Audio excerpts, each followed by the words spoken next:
கரூரில் நடந்தது பெருந்துயரம், கொடுந்துயரம். இதுவரை நடக்காத துயரம், இனி நடக்கக்கூடாத துயரம். மருத்துவமனைக்கு நான் நேரில் போய் பார்த்த காட்சிகள் இன்னும் என் கண்ணை விட்டு அகலலை. கனத்த மனநிலையிலையும் துயரத்திலையும் தான் இன்னும் இருக்கேன். செய்தி கிடைச்சதும் மாவட்ட நிர்வாகத்தை முடுக்கிவிட்டு எல்லா உத்தரவுகளையும் பிறப்பித்த பின்னாலும் என்னால் வீட்டில் இருக்க முடியல.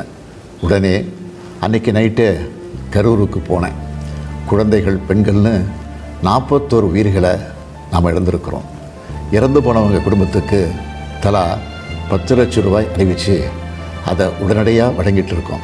ஹாஸ்பிட்டலில் சிகிச்சை பெற்று வர்றவங்களுக்கு அரசு சார்பில் முழு சிகிச்சையை வழங்கி வரோம்.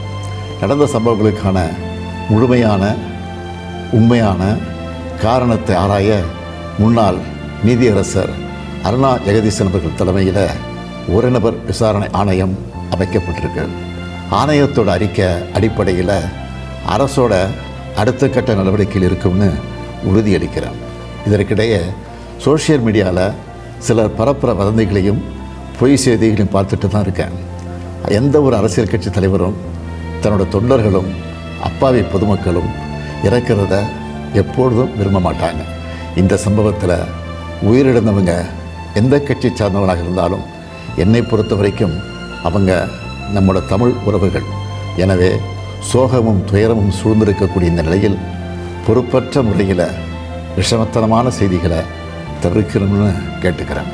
அரசியல் கட்சிகள், பொது அமைப்புகள் இது போன்ற நிகழ்ச்சிகள் நடத்தும்போது இனி வரும் காலங்களில் எத்தகைய பொறுப்போடு நடந்துக்கணும்னு என்ற விதிமுறைகளை வகுக்க வேண்டியது நம்ம எல்லோருடைய கடமை. எனவே நீதியரசர் ஆணைய அறிக்கை கிடைச்ச பிறகு எல்லா அரசியல் கட்சிகள், பொது அமைப்புகளோடு ஆலோசனை நடத்தி இதற்கான விதிகள், நெறிமுறைகள் வகுக்கப்படும்னு உறுதியளிக்கிறேன்.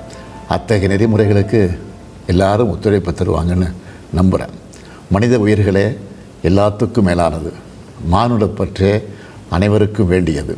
அரசியல் நிலைப்பாடுகள், கொள்கை முரண்பாடுகள், தனி மனித பகைகள்னு எல்லாத்தையும் விலக்கி வச்சுட்டு எல்லாரும் மக்களுடைய நலனுக்காக சிந்திக்கணும்னு கேட்டுக்கிறேன். தமிழ்நாடு எப்போவுமே நாட்டுக்கு பல வகைகளில் முன்னோடியாகத்தான் இருந்திருக்கு. இதுபோன்ற நிகழ்வுகள் இனி எந்த காலத்திலையும் நடக்காமல் தடுக்க வேண்டியது நம்ம எல்லோருடைய கடமை. நன்றி, வணக்கம்.